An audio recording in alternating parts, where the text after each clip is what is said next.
You're listening to Barbell Logic, brought to you by Barbell Logic Online Coaching, where each week we take a systematic walk through strength training and the refining power of voluntary hardship.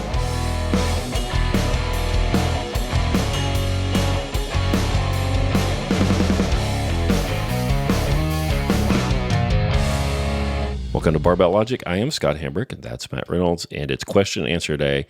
It's Thursday. Yes. Well, they're listening on a Thursday. Yes. It's not officially a Thursday to you and me, but we'll pretend that it is. It's taken me a while to orient myself to this new schedule, which I like. Yeah. I'm sick today, so you're gonna have to carry the show. You got a sinus infection. It's fine. I'm used to that. It's fine. I'm struggling, and I'm getting a blood draw today, and I tried to get in. Leeches? I feel like I used to remember that. Yeah, leeches. That's it. So that's I got to put it on all my parts. I feel like used to get blood draws done at like 5 a.m. I don't know. I'm trying to go to LabCorp. They don't open till 8. Here we are recording at 8. And right. So when do you want them to fucking open? They're not a golf course. Right. 5 a.m. If I've got to be fasted, I want to walk in there at 5 a.m. and then eat some food. So I'm fasted. My stomach's like making noise down here, but I think this microphone that Trent makes me get, it only picks up like 6 inches. So right. So you won't hear it. I'll hear it. Then I got a leadership meeting. So I'm not going to get to eat today till like 12:30. So I'm living on water and tea. It's intermittent fasting. Christopher says, "Hey, Chris. I imagine a lot of lifters reaching the end of LP have an aha moment when it suddenly dawns on them that I'm pretty strong. Maybe it's a certain PR they hit, or maybe it's something in their daily lives, like a compliment through their spouse or blah, blah, blah. Do you have any personal stories for the first time you realized you were strong?" Well, mine's a long time ago. It was like during the Clinton administration. So I remember I started lifting my senior year of high school. So earlier than most of you. I still wish I had lifted a couple years earlier than that. And we went to a sort of like a football combine. It was like a version of like a high school football combine, lineman challenge type thing. And even though I didn't play football, and you had to squat for reps. I don't remember what the weight was, and you had to bench press. I think you had to bench press. I think it was 225, or maybe you could choose like 135, 185, 225, and that changed the multiplier somehow. And you do that. Anyway, do all this other stuff. And I took first in my school and took third overall. And I'd only been lifting like 6 months. And I remember thinking that was actually the reason that when I got out of high school and wasn't good enough to play college sports, that I was like, I think I'm going to try to find something having to do with this weightlifting thing. So I thought it was fun and I was decent at it. And so that was the first time I remember thinking that things were different. How about you? I had a semi-truck of stuff come into work, and they hadn't put the pallets together very well, and it all shifted. It was like leaned over, big old heavy pallet of shit, just all leaned over, and you couldn't get it out of the truck without it spilling. And I just like grabbed it and just, just stood this pallet up. Hoisted it. Yeah, yep. And they put my back against the side of the trailer, my feet on it, just like shoved the thing out of the truck. Yeah. There you go. Yeah. I'm like, couldn't have done that a little while ago. I know I've told this story on the podcast before, but the first time I went to a strongman competition in 2006, I did Kansas Strongest Man and had what I would have considered a really bad day, and I still won. And I was like, oh, I might be okay at this. I'm going to be okay at strongman, because I felt like I didn't set any PRs. I struggled a little bit, and I still beat everybody else. And I thought, oh, this is... Yeah. So I remember thinking, I must be pretty strong. For Kansas, yeah. Which seems like a strong state. If you're going to rank the states by like strength of their population, let's start at the bottom. Kansas is a top 5. Let's start at the bottom. Rhode Island. Okay. You think Rhode Island has the biggest pussies of anybody on I don't planet? know, but it just doesn't. And I think it doesn't spring to mind. I was going to say Oregon. There are like people in the logging world in Oregon. That's true. That's true. They have the mountain men, so that's the cities are a little different. That's true. Colorado's probably down there. Yeah, California's down there. Yeah. Although, California, you still got the whole Venice Beach culture, and You do. I don't know. But if you take the average, so It's tough. strong. What's the strongest? Texas, Probably Texas. Kansas, Oklahoma, Texas, Kansas, Oklahoma, Nebraska. Nebraska's strong. Iowa, they got to be strong. Yeah, but it's got to be Texas.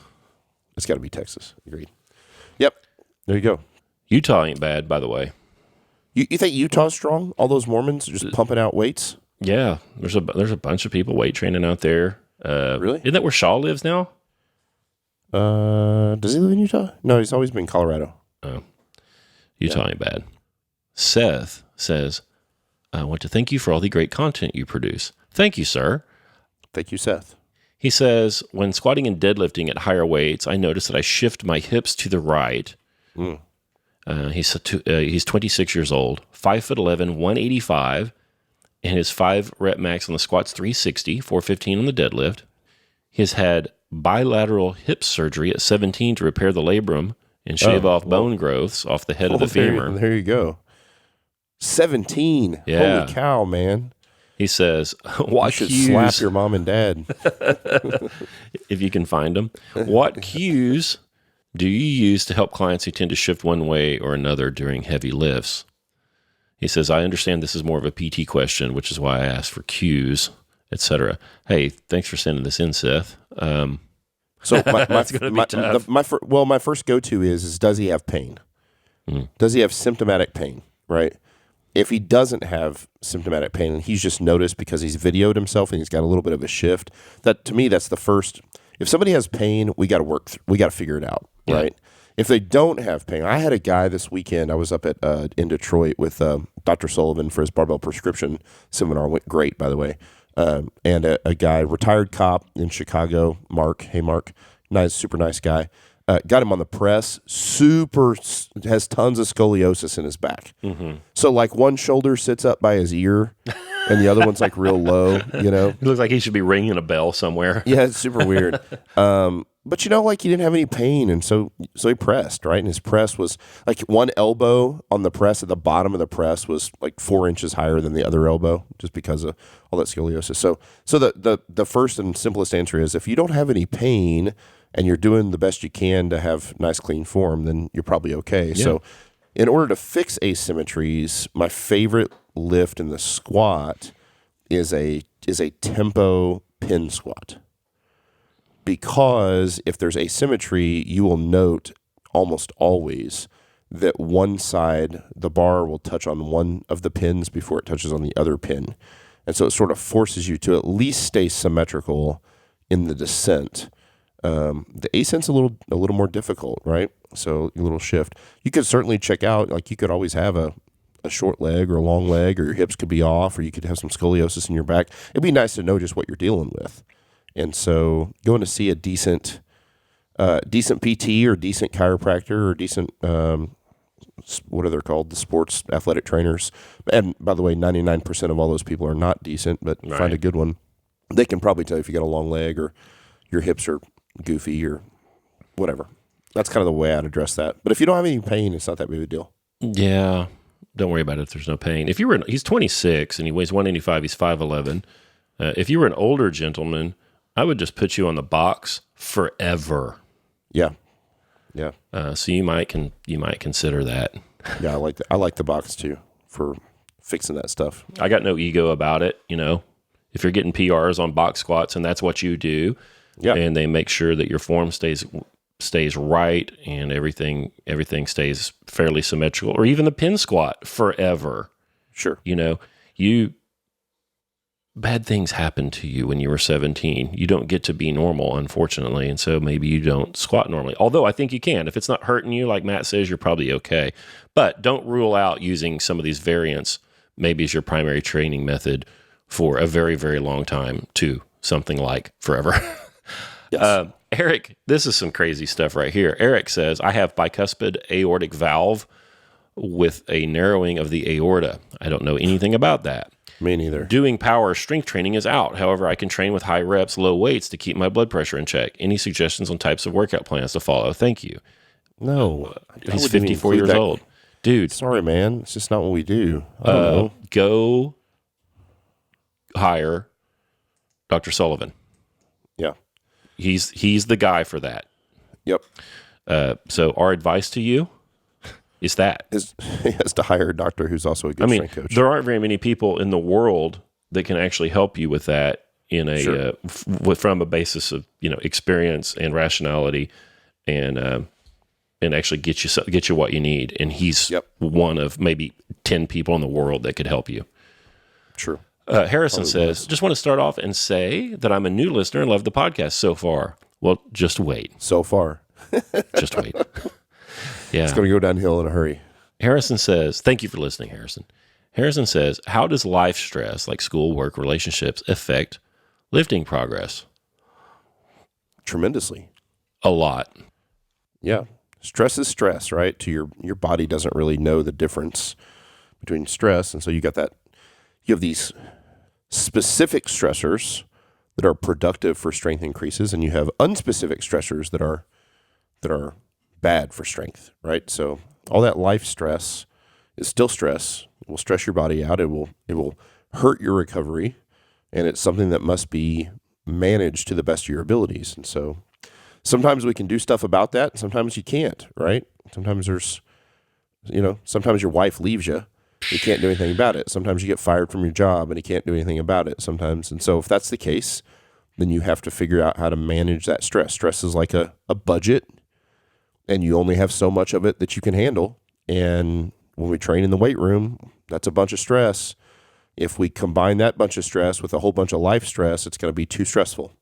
And so if you can control the life stress, back it off as much as you can so that you can stress yourself better in the weight room where it's specific. And if you can't, then you're going to have to back off a little bit of the stress in the weight room. And that might be just like a reduction in volume, still go decently heavy and back off your reps maybe from 5s to 3s if you had to. And it just depends. So what do you think? Yeah. When we train heavy, we create cortisol. We're supposed to. It's right to do. It's the stress hormone. It triggers cells in your immune system and an inflammatory response to go and repair damage and do a bunch of work. And,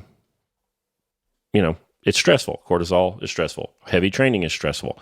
And you can tolerate X amount of cortisol. And if you get this stress from other arenas, it adds to that. And it's a bad deal. He says, how does life stress, like school, work, relationships, affect progress? And he says, do you have any tips for balancing life stress? Yeah, drop out of school. It's not going to make any fucking money anyway. And it's just a pain in the ass and it costs you.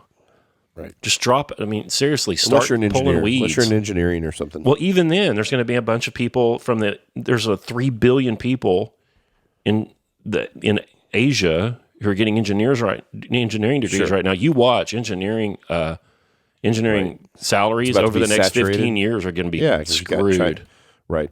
China and India they're crushing it right now. Oh, it's, unless we do something, Matt, like protect our tradespeople somehow. Those salaries are going to be dropping. Yeah.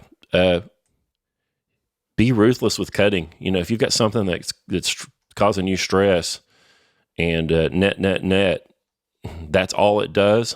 Cut its fucking throat. Yep. We don't live long enough for that. Unless you're married and it's your wife. Don't do that. Go get help. Well, yeah, if you're married, don't cut her throat. You got trouble there. Out. But you know what my dad says? What? That's the fucking you get for the fucking you got. So there you go. Stay with it if you're married. Doug says, Valsalva Maneuver. Love your podcast. Have not missed an episode. Thank you. Excellent. He says, no matter the topic, hearing you guys, your voices puts me in the right mindset to set the world aside and enjoy my gym time. All right. Excellent. Awesome. Doug says that he had never heard of the Valsalva maneuver before he heard about it from us. And he was taught improperly to exhale during the exertion part of the movement. And he's been unlearning that. Can you recommend any cues that might be helpful in doing this? I don't know about cues. Take a big breath. shove that down into your belt. Don't pooch your belly out again. Don't try to make a big gut, but try to shove that air down into your belt. And in general, except for the deadlift, only breathe when your joints are locked out. When you deadlift, you'll have get the convenience and luxury of being able to breathe when the bar is resting on the floor. So we breathe when the bar is on the floor in the deadlift. But at all other times, you breathe when your joints are locked out, Doug. In the pressing motions, try to breathe as infrequently as possible. I try to get 3 reps on one breath in the bench press and in the press. Yeah, wear a belt. The belt helps you get tight when you do that Valsalva. And just gonna have to practice. Don't overthink it. Just do. Matt's been dropping in and out some internet trouble, but I'm going to go on. John says, I've been training with Michael Wolf for about 18 months. He said that when he signed up, he thought he only needed online coaching to help him get through the end of LP, but he found the service, community, and content to be great and well worth the money. Well, thanks, man. It's very kind. And he said he has a few questions here. One, he said, do you guys have any advice for situations where a spouse is less than excited about the bulk her husband adds via strength training? As a 5'11", 40-year-old, I went from about 178 pounds to 208. Since the end of LP, he's dropped about 10 pounds while still getting stronger. For the past year, I've been consistently between 195 and 200 pounds, but my wife still doesn't get why I think 200 pounds is better than 175 and why you wouldn't rather train for a 10K. So he says, I'd like to get my wife to understand this cult she thinks I've joined. Don't get her to understand it. It doesn't matter. She doesn't know. She doesn't know what you're doing. She doesn't understand what you're doing. You're doing something that you believe is virtuous.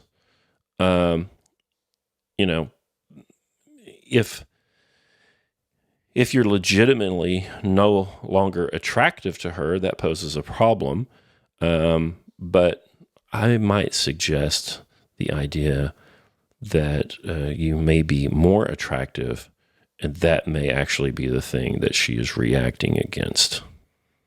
Yeah, consider that. It's kind of like the dude that doesn't want his wife to dress up or wear makeup or whatever.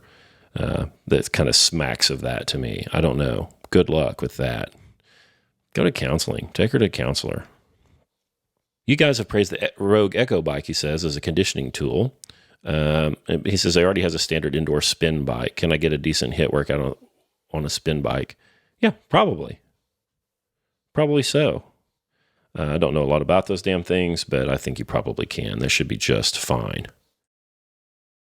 Here, I'll do one more here. Matt's still not being able to get back in here. His internet's so bad. Missouri, there's some things about it that are legit turd world. Adam says, first, thank you for all you do. I really appreciate your content and the help you give. I've learned so much from the podcast and my life is better because of your work. Thank you, Adam. That's wonderful. That is wonderful. He says, if I'm looking at a barbell for sale on Craigslist or at a yard sale, how can I tell a steel from a lemon? Now, we've talked about this a little bit before. Any bar that has that Allen bolt, the Allen screw, Allen head in the end of the sleeve is not a very good bar. So you can identify that immediately. If you see that, it's just not a very good bar and you don't need it, and just move along. If it is a raw steel barbell, it's all rusty, there's a chance that it is a good barbell. So look for raw steel, put the thing on the ground, roll it along the ground, see if there's any travel on the in the sleeves on the end to see if it's bent. If it's bent, those things will wobble up, down, up, down, up, down as you roll it along the driveway there at the yard sale or whatever. Of course, there's some brands that we see on the used market that have been around a long time. York. If it's a York raw steel barbell, it's probably a pretty good barbell. And if it's straight, you're in safe territory there. You'll also see Texas power bars from time to time, old Texas power bars. So if those things are straight, the knurling isn't all damaged and beat up, you're probably in good shape there. So straight, not chrome, and some of these few good brands, Texas power bar we see, York, and then sometimes you'll see Rogue stuff too. So keep your eye out for those things. Those should take care of you. Here's Matt. So let's read one more here from Ben. Matt is back. So let's hear what Ben says. He says, "Love the show, and I thank you for being so selfless when it comes to sharing your knowledge of barbell training." Thank you, man. He says, "This is a legit asking for a friend question." That's fine. You can ask for a friend. He says, "A coworker of mine has struggled with back pain for most of his adult life. I didn't know until recently how bad it was, but he has a degenerative disc, arthritis, and has had 6 surgeries. Given all that, he was taken aback by my suggestion that he start deadlifting. He was open to it after I explained my own history with back issues, and I've been mostly pain-free since I started deadlifting. I doubt that he'd be interested in starting up LP, but what kind of programming would you recommend for a middle-aged novice that just wants to finish his career without being completely disabled? LP." Right. And from a psychological standpoint, for a guy like this, I would probably start him rack pulling instead of from the floor. Yeah, have him rack pull the bar. Who cares? Yeah, just, it doesn't matter. Like, rack pull the bar from right at the knees, and then just work the thing down. And when you just keep working it down. If he gets to a point where the range of motion feels to him like it's too much, and it won't be, but you got to kind of play that psychology game a little bit. Start adding a little weight to that empty bar. And you just do that over time, and eventually you'll be at a rack pull that's actually where it'll be 9 inches off the ground, which is where it is when the weight's on the bar. And then get rid of the rack pull. So I'm teaching this class, and class? Tell them the class you're teaching, so so they know what you're talking about. The coaching academy class, and we were talking about a couple of guys that were in the International Space Station supposedly for 18 months, and you lose all this bone density. They're going to lose like maybe as much as half of their bone density from being in microgravity that long. And we were talking about, well, how would you train that person? And I said, like when they come back to Earth, or on the space station? No, when they come back to Earth. Just checking. I would have them squat 1,600 pounds on the space station. Right. They would set the all-time world record of squats. And I said, I'd have them squat body weight probably and go up by like 2.5 pounds. Like, it's going to take a lot of work, a lot of time to get that bone density back up. But you start with very, very lightweight and just proceed. And I would do the exact same thing with this guy, like he'd been on the space station getting chalky bones for 18 months. Yeah. Just slow. It's weird that everybody still thinks that. I think the general consensus is that weightlifting will make your muscles stronger and will hurt all the other stuff. Right. Right. Like, it'll hurt your joints, it'll hurt your tendons and ligaments. It'll they never even think about the bones. Sybil, at 83 years old, she goes in to get a bone scan every year. Yep. And her doctor freaks out because she's got the bone density of like a 22-year-old boy. Like, you can't break her bones. And not only that, she doesn't like telling me this, but she's had that double hip replacement. And like, dude, one of her hips was replaced in like 1991. Right. So it's an old hip replacement. And, she's had so many in one knee replacement, and they didn't do a very good job. I don't think they did a very good job on the knee replacement because she is not at all symmetrical. Right. And so she kind of hobbles when she walks. And so she still, to this day, and she probably doesn't even tell me about half the time she falls. She falls. Right. And that's one of the scariest things for somebody an 83-year-old woman, because you break a hip, you're in trouble. Her bone density is so much. She falls, she didn't break anything. She just bruises up bad. She still falls every once in a while. She actually doesn't bruise that bad either. That's the other weird thing. She'll fall and she'll have, she'll get a little bruise somewhere, but it's not too bad. So, yeah. Yeah. It'll help this guy. Yeah, that bone is living tissue. Your bone is remodeled. Your bone's remodeled every 7 to 10 years or so. All your bone tissue is new in a healthy person, and if you train that guy, give him the right stimulus and everything, that he will remodel that bone and be in much better shape than if he didn't. And, listen, man, people that have had those back injuries like that just damn near have PTSD. Don't waste your voice too much trying to talk him into it. Don't. And also, I don't know if this is your friend. I wouldn't want to poop on your particular friend, but a lot of people that have had these surgeries and stuff have a big trauma history. They've got opioid problems. And just because they actually got surgeries didn't mean it wasn't rooted in those problems in the beginning. Sure. Because everybody has psychosomatic issues. Yeah. Yep. Everybody has back, disc degeneration. And, you can, if a doctor needs to make a boat payment, you can almost make a case for fixing anybody's back who's in their 40s. Sure. If what the doctor does is back surgery, and that's his primary job, he's going to find a way to have back surgery on every back looks like a boat payment. That's right. That's cynical, isn't it?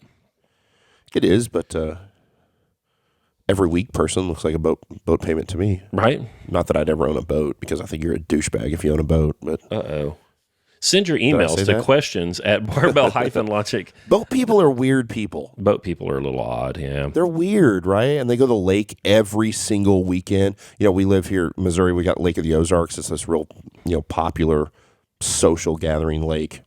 And these people that go to the lake in the summertime, so, they start at Memorial Day and go to Labor Day, and they are literally there every single weekend. Yep. And they spend the whole weekend. Like, they get off work on Friday, or they'll work extra hours and take off work on Friday at noon, and they get out there and get on the boat all week. I don't hate riding on a boat, but it's kind of like me and guns. Have I talked about this on the podcast? I like guns. People give me guns. I haven't bought very many guns. I've just trained a bunch of the gun guys. So sometimes they'll gift me guns. I don't like that word gift. They gave you a gift. Okay. They gave me a gift. Yeah, but people are like, oh, they gifted me that. No. That's problematic. It's not, language is just getting so fucked with. Saying the word gifted is problematic. Anyway, I go out to the range, and I love going to the range for, 12 to 15 minutes. Right. And then I'm like, these guys, they shoot 1,500 rounds. And I'm like, what? Let's go do something else. So that's kind of me on a boat. I go out on a boat for half an hour. I'm like, all right, let's head back in. They're a lot of work. Sorry. Anyway, yeah. They're a lot of work. Pain. This guy needs to do some rack pulls. Look, from a psychological standpoint, you're going to have to start a guy like that very, very conservatively. You're going to have to help him believe that you're not going to hurt him. And over time, you build trust.